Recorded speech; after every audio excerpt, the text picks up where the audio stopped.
बच्चों, आज हम बात कर रहे हैं क्लास 12 के पॉलिटिकल साइंस के सैम्पल क्वेश्चन पेपर के सेक्शन सी की, जिसका हिंदी में सॉल्यूशन किया गया है, जिसमें पैसेज, पिक्चर या कार्टून से रिलेटेड क्वेश्चंस मालूम किए गए हैं। जैसे कि आप लोगों को इससे पहले की जो 2 वीडियोज़ में बताया गया था कि सेक्शन सी में आपको 12 क्वेश्चन दिए जाएंगे, उनमें से आपको ओनली 10 क्वेश्चन के आंसर देने होंगे। मीन सिर्फ जो है 10 क्वेश्चन ही आपको अटेम्प्ट करने हैं। सेक्शन सी के अलावा जो सेक्शन ए और सेक्शन बी है, इसके लिए अलग से वीडियोस पहले ही बनाई जा चुकी हैं, जिसमें सैम्पल क्वेश्चन के 48 क्वेश्चन को हमने हिंदी में सॉल्यूशन किया है। अगर आप लोगों ने इन वीडियोस को नहीं देखा है तो इन दोनों वीडियोस को, मतलब सेक्शन ए पर जो बनाई गई है और जो सेक्शन बी पे बनाई गई है, उन दोनों ही वीडियोस का लिंक डिस्क्रिप्शन में दे दिया जाएगा। वहाँ से आप लोग देखकर अपने टर्म फर्स्ट के पैटर्न को समझ सकेंगे और उसकी प्रिपरेशन कर सकेंगे। तो चलिए बच्चे, देखते हैं क्वेश्चन नंबर 49 सेक्शन सी का। Question number 49, attempt any 10 question. जैसा अभी आपको बताया गया कि इस सेक्शन में 12 क्वेश्चन होंगे, उसमें से सिर्फ आपको 10 क्वेश्चन से करने हैं। बच्चों देखिए, इसमें लिखा हुआ है कि नीचे दिए गए चित्र का अध्ययन कीजिए। मतलब जो नीचे जो चित्र दिया गया है या जो कार्टून आप देख रहे हैं ये दिया गया है, उसको आपको स्टडी करनी है, इसकी अध्ययन करना है और दिए गए प्रश्नों के उत्तर दीजिए। यहाँ पर आपको इस कार्टून को या इस पिक्चर को जो है बहुत ध्यान से आपको देखना भी है और समझना भी है, और इसको अच्छे से समझते हुए और इस चित्र के अंदर जो चीज़ दर्शाया गया है उसको समझकर, जिससे रिलेटेड नीचे क्वेश्चन दिए गए हैं, उसको आपको हल करने हैं कि इस चित्र से रिलेटेड क्या क्वेश्चन मालूम किए गए हैं। तो बच्चों ध्यान से देखना है इसको। और ये क्वेश्चन आपके लिए एक तरह से इजी भी होते हैं, क्योंकि चित्र को देखकर ही हमें क्वेश्चन के आंसर देने होते हैं। तो देखिए बच्चे, जैसे चित्र में आपको दिखाई दे रहा है ना, ये आप पहचान ही गए होंगे। ये नेहरू की पिक है, नेहरू जी बैठे हुए दिखाई दे रहे हैं यहाँ पर। और इसके अलावा जो आप देखें तो यहाँ पर कुछ स्टेट्स को भी दिखाया गया है। तो इस चीज़ से आपको अंदाज़ा हो ही गया होगा कि आपने ये किस चैप्टर में आपने इस टॉपिक के बारे में पढ़ा है। और जहाँ स्टेट और नेहरू की जो बात की जा रही है, तो हमारा फ़ौरन ध्यान उस तरफ जाएगा कि यहाँ पर जो है स्टेट की, मतलब राज्यों के पुनर्गठन की बात की जा रही है। तो इस चित्र में यही चीज़ दिखाई गई है कि किस तरह से अलग अलग स्टेट से जो है राज्यों के पुनर्गठन की बात की गई थी। और इसका आधार भी आपको मालूम होगा कि भाषा के आधार पर जो है हमारे राज्यों का पुनर्गठन किया गया था। तो चलिए बच्चे देखें, इस चित्र से रिलेटेड जो ये क्वेश्चन मालूम किया गया है यहाँ पर कि आज़ादी के बाद, है ना, स्वतंत्रता के बाद भाषा के आधार पर, लैंग्वेज के आधार पर बनने वाला जो सबसे पहला राज्य था, जो सबसे पहली स्टेट थी, वो कौन सी थी, उसको हमें चुनना है। तो यहाँ पर ऑप्शन दिए हैं, गुजरात दिया है का ऑप्शन, फिर आंध्र प्रदेश, गा ऑप्शन दिया है असम, और लास्ट दिया है राजस्थान। तो बच्चों जैसे चैप्टर में पढ़ा होगा तो उससे आपको मालूम है कि जो सबसे पहले जो राज्य पुनर्गठन की जो मांग की गई थी और जो सबसे पहले जो भाषा के आधार पर राज्य बनाया गया था सबसे पहला, वो था आंध्र प्रदेश। तो बच्चों ये था इस चित्र से रिलेटेड क्वेश्चन। तो बच्चों जैसे कि आप लोगों को मालूम है कि क्वेश्चन पेपर के अंदर विजुअल इम्पेयर्ड जो कैंडिडेट्स होते हैं, जो विद्यार्थी होते हैं, उन लोगों के लिए भी क्वेश्चंस होते हैं ना। तो ये क्वेश्चन वही है, यहाँ पर हम ये वाले क्वेश्चन भी करेंगे। तो इसमें दिया है कि निम्नलिखित प्रश्न जो है ये कि केंद्र सरकार ने राज्य पुनर्गठन आयोग की नियुक्ति कब की थी, है ना। जो सेंट्रल गवर्नमेंट थी उसने राज्य पुनर्गठन आयोग की नियुक्ति कब की थी। तो इसके जो ऑप्शन है उसके ऑप्शन दिए कि उन्होंने 1956 में की थी या 1954 या फिर कि उन्होंने 1958 और लास्ट ऑप्शन है 1953।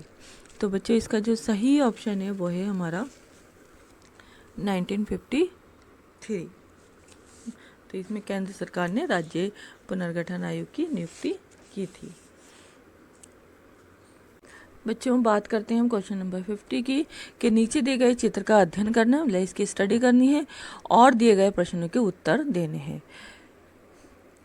तो आपको इस इमेज के बारे में मालूम ही होगा कि ये कौन से चैप्टर से या किस टॉपिक से है। अगर कुछ बच्चों को नहीं मालूम है तो कोई बात नहीं, हम यहाँ आपको बताते हैं कि ये हमारा जो यूएनओ का चैप्टर है उससे उस चैप्टर में से ली गई है। और आप इसमें ये देखेंगे कि इसमें विश्व का जो है वो मैप दिखाया गया है ना, वर्ल्ड मैप को दिखाया गया है। और इसके दोनों साइड पर आपको ये दिख रहा होंगे कुछ लीव्स हैं, कुछ पत्तियाँ दिख रही हैं। तो ये जैतून की पत्तियाँ हैं ना, और ये विश्व में शांति के प्रतीक हैं। तो समझ ही गए होंगे बच्चों आप इस लोगो को। तो इसमें इससे रिलेटेड जो क्वेश्चन मालूम किया गया है वो ये है कि जो लोगो है ना, ये जो लोगो है ये किसका प्रतीक है। तो इसमें दिया है कि वैश्विक प्रगति, का ऑप्शन है विश्व शांति, वर्ल्ड पीस, विश्व में समानता, या लोगों के बीच में भाईचारा। तो बच्चे इसका अभी आपको आंसर बताया था कि ये जो है ये शांति के प्रतीक है, तो ये विश्व शांति का प्रतीक है ये लोगो। नेक्स्ट क्वेश्चन है बच्चों, संयुक्त राष्ट्र संघ की स्थापना किसके द्वारा संयुक्त राष्ट्र चार्टर पर हस्ताक्षर करके की गई थी। कि संयुक्त राष्ट्र की स्थापना किसके द्वारा संयुक्त राष्ट्र चार्टर पर हस्ताक्षर करके की गई थी। तो इसके ऑप्शन है 61 कंट्रीज या 51, 71 एंड 81, है ना। 61 देश, 51 देश, 71 और 81। तो बच्चे इसका जो आप सभी को इसका आंसर मालूम होगा, अगर नहीं मालूम है तो इसका आंसर है खा ऑप्शन 51, है ना, 51 देश। क्वेश्चन नंबर 51 बच्चों बात करते हैं क्वेश्चन नंबर 51 की कि नीचे दिए गए कार्टून का अध्ययन कीजिए और दिए गए प्रश्नों के उत्तर दीजिए। बच्चों इस चित्र को या इस कार्टून को का जो अध्ययन करना है वो बहुत ध्यान से करना है, बहुत अच्छे से समझ कर करना है, क्योंकि चैप्टर जब आपको पढ़ाया गया तो इसके बारे में बहुत अच्छे से आपको समझाया भी गया होगा। तो जैसे कि आपको इमेज में दिखाई दे रहा है, या आपको दिखाई दे रहा है कि अमेरिका के एक नेता को दिखाया गया है और उसके दोनों हाथों में कुछ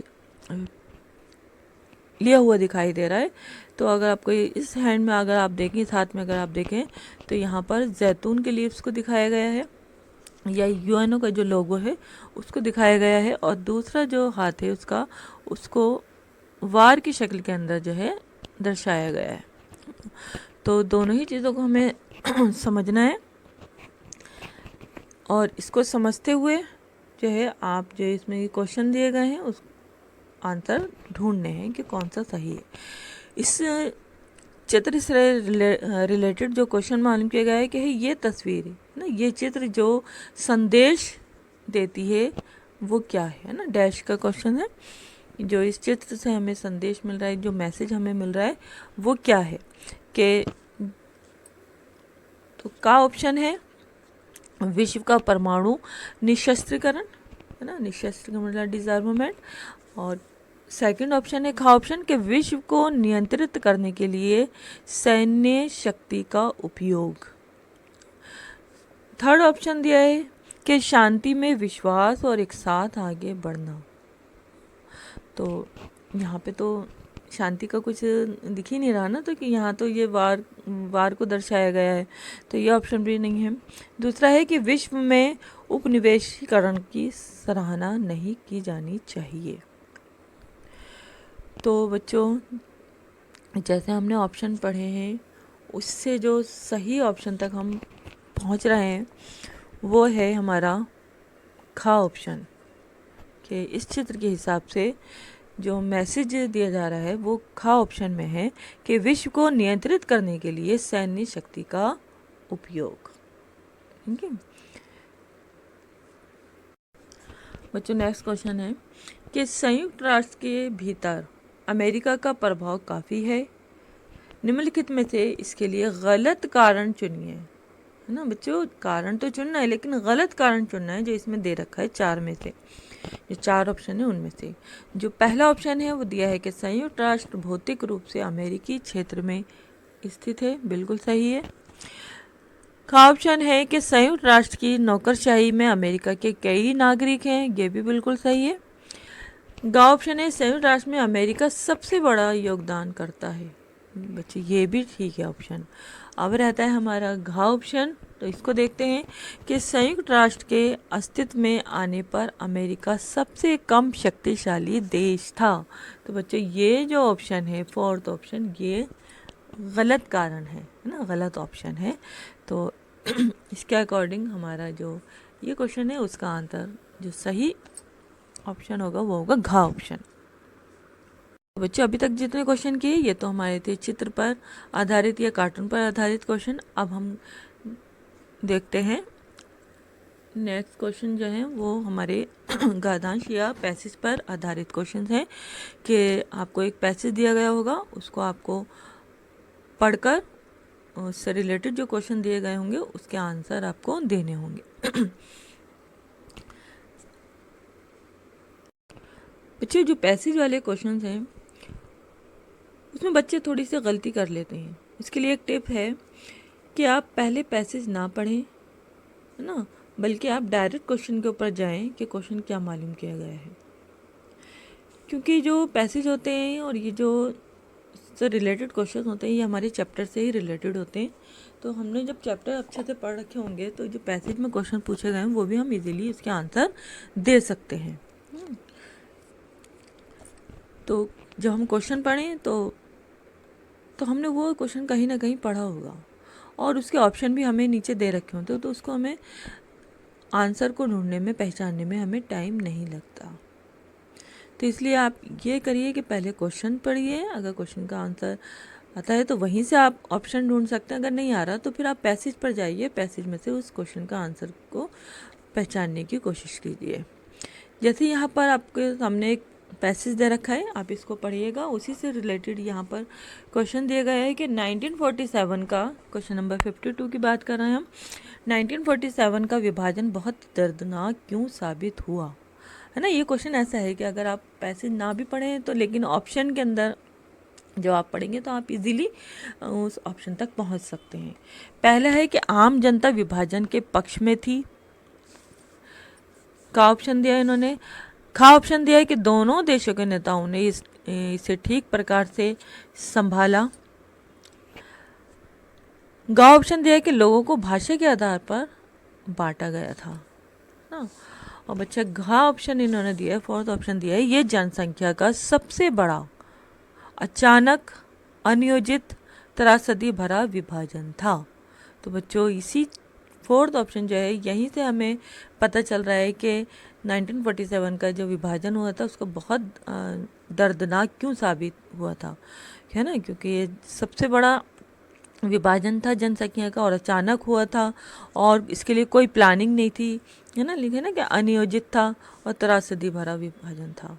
तो इसके लिए हमारा जो सही ऑप्शन है वो है घा ऑप्शन इस क्वेश्चन का।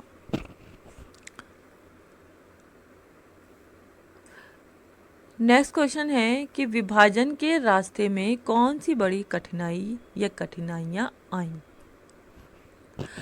तो ऑप्शन है इसके कि ब्रिटिश इंडिया में मुस्लिम बहुत बहुल कोई एक क्षेत्र नहीं था, ना, कह रहे हैं कि उस टाइम में कोई एक क्षेत्र ऐसा नहीं था जहाँ पे मुसलमान हो, मुसलमान जो थे और भी बहुत सारे क्षेत्र के अंदर रहते थे।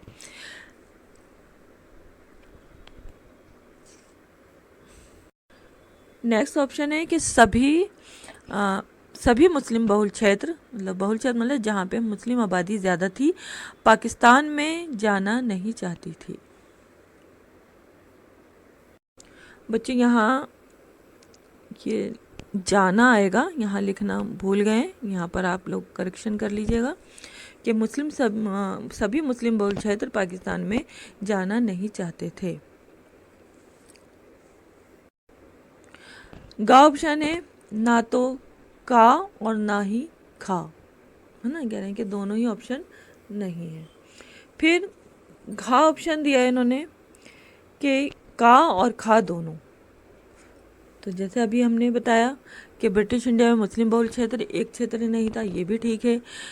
दूसरा ऑप्शन हम यहाँ पे बात की गई कि सभी मुस्लिम बहुल क्षेत्र जो है पाकिस्तान जो है जाना नहीं चाहते थे, है ना, सभी नहीं जाना चाहते थे कि भाई वो पाकिस्तान जाएं, तो ये दोनों ऑप्शन ठीक हैं। तो इसके हिसाब से जो हमारा घा ऑप्शन है वो ठीक है कि का और खा दोनों। नेक्स्ट क्वेश्चन है कि दुनिया में भारत की स्थिति क्या होती अगर भारत का विभाजन ना हुआ होता, कि दुनिया में भारत की क्या पोजीशन होती कि अगर भारत का विभाजन नहीं होता। इसके लिए भी ऑप्शन है कि प्रादेशिक क्षेत्र के मामले में भारत एक बहुत बड़ा राष्ट्र होता। सेकंड ऑप्शन है कि भारत में विश्व परिदृश्य में अधिक महत्वपूर्ण भूमिका निभाई होती।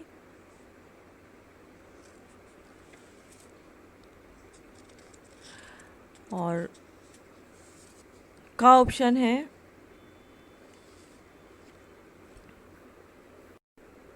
का ऑप्शन क्या दिया इन्होंने कि केवल जो है फर्स्ट ऑप्शन जो है वो सही है, और खा में दिया है कि सेकंड सही है। और गा ऑप्शन में दिया है कि दोनों सही हैं, है ना, नंबर 1 भी ठीक है, नंबर 2 भी ठीक है। और घा ऑप्शन दिया है कि दोनों ही गलत हैं।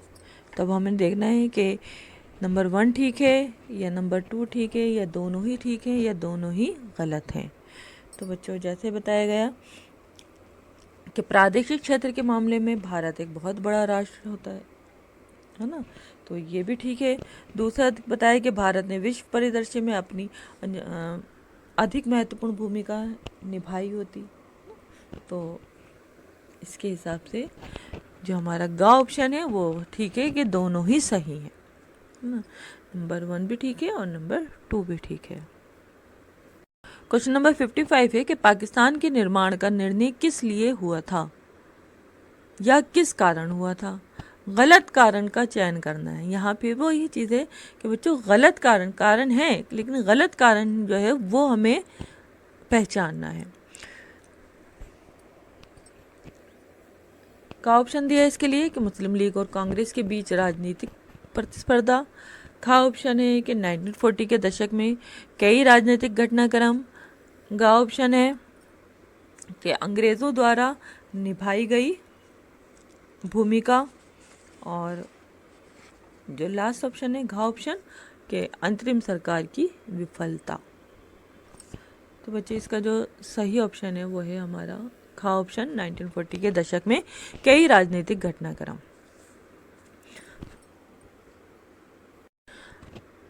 बच्चे यहाँ पर अब सेकंड पैसेज है, दिए गए गाधांश को ध्यानपूर्वक पढ़िए और उसके बाद आने वाले प्रश्नों के उत्तर दीजिए। तो ये पैसेज पढ़ना है आपको और इसी से रिलेटेड जो है फिर यहाँ पर क्वेश्चन मालूम किए गए हैं। पहला जो क्वेश्चन है क्वेश्चन नंबर 56 इस पैसेज से रिलेटेड, इसमें इसको बहुत ध्यान से देखना है। नो फर्स्ट यूज ना, जो भारत की जो परमाणु नीति थी उसमें यही चीज़ रखी गई थी कि नो फर्स्ट यूज, मतलब ये हम अपने परमाणु का जो है पहले इस्तेमाल नहीं करेंगे, पहले उपयोग नहीं। नो फर्स्ट यूज नीति की समीक्षा क्यों की गई कि नंबर 1 कि भारत अधिक शांति उन्मुख राष्ट्र अब नहीं है। दूसरा है भारत सुरक्षा परिषद का स्थायी सदस्य बनना चाहता है।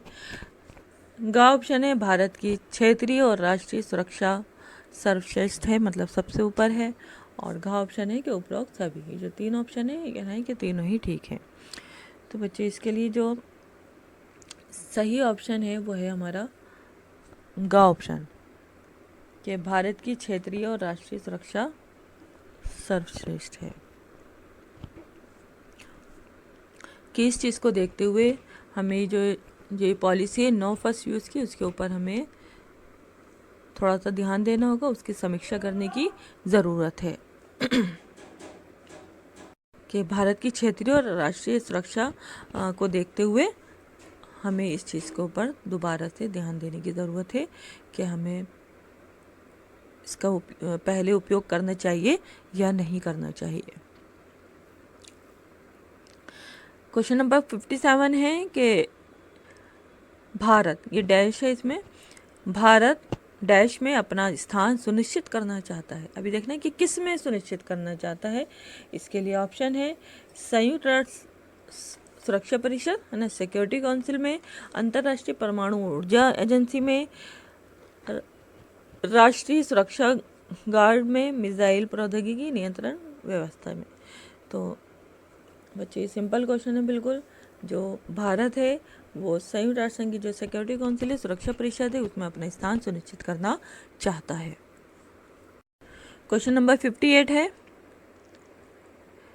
कि CTBT के लिए कौन सा विकल्प सही है ना, यहाँ पे पूछ रहे हैं कौन सा विकल्प सही है CTBT के लिए।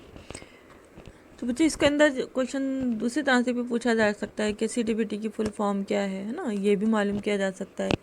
तो इस टाइप के क्वेश्चन मालूम किए जा सकते हैं।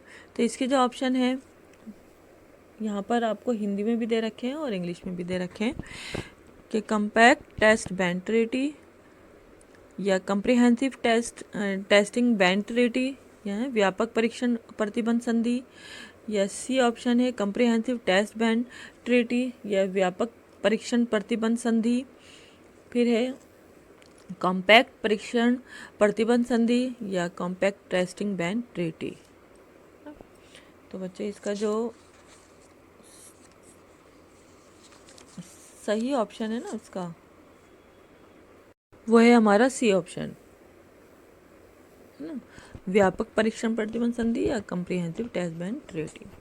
नेक्स्ट क्वेश्चन है क्वेश्चन नंबर 59, भारत की परमाणु नीति, है ना, न्यूक्लियर पॉलिसी निम्नलिखित में अपना संकल्प दोहराती है ना। देखना है कि किस में जो है अपना संकल्प दोहराती है। नंबर 1 पर है कि अपना क्षेत्रीय वर्चस्व स्थापित करना। खा ऑप्शन है इसे सार्क के संरक्षक के रूप में स्थापित करता है। गा ऑप्शन है निशस्त्रीकरण और क्षेत्रीय शांति की स्थापना। और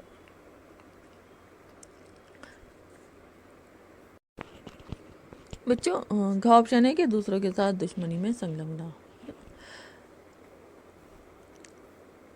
तो इसका जो सही ऑप्शन है बच्चों इसका है गा ऑप्शन के निशस्त्रीकरण में क्षेत्रीय शांति की स्थापना, है ना, कि भारत की परमाणु नीति निम्नलिखित से अपना संकल्प दोहराती है। निशस्त्रीकरण, डिसआर्ममेंट और क्षेत्रीय शांति की स्थापना। क्वेश्चन नंबर 60 है कि भारतीय विदेश नीति कई कारकों से संचालित होती है। गलत को पहचानना है हमें। इसमें गलत जो ऑप्शन है भारत की विदेश नीति के कारक से संबंधित, उसको हमें पहचानना है। तो पहला ऑप्शन है कि राष्ट्रीय एकीकरण, है ना, नेशनल इंटीग्रेशन। खा ऑप्शन है अंतर्राष्ट्रीय सीमाओं का संरक्षण। तो बच्चे ये भी ठीक है, राष्ट्रीय एकीकरण, या अगर हम देखें सेकंड ऑप्शन दीजिए अंतर्राष्ट्रीय सीमाओं का संरक्षण, ये भी बिल्कुल सही ऑप्शन है। और जो घा ऑप्शन है कि राष्ट्रीय हित ना, ये भी बिल्कुल ठीक है। अब है जो गा ऑप्शन है कि गठबंधन निर्माण, ये बच्चे ये गलत है ऑप्शन। तो हमारा जो 60 क्वेश्चन है उसका जो सही ऑप्शन आ जाएगा वो हो जाएगा गा ऑप्शन। गा ऑप्शन गठबंधन निर्माण। तो बच्चों ये था हमारा सैम्पल क्वेश्चन पेपर का जो CBSE की तरफ से जारी किया गया है। इसका सेक्शन सी के जो क्वेश्चन है उनका हिंदी में सॉल्यूशन। तो आई होप आपको ये अच्छे से समझ में आया होगा। और इसके जो सेक्शन है और सेक्शन बी है उसका लिंक जो है डिस्क्रिप्शन बॉक्स में दे दिया जाएगा। उन दोनों सेक्शन का भी हिंदी में सॉल्यूशन है, ताकि आप लोगों को हिंदी मीडियम जो स्टूडेंट्स हैं उनके लिए इजी रहे और इजीली आप जो है टर्म फर्स्ट का जो पैटर्न है उसको समझते हुए टर्म फर्स्ट की प्रिपरेशन कर सकें और अच्छे मार्क्स ला सकें।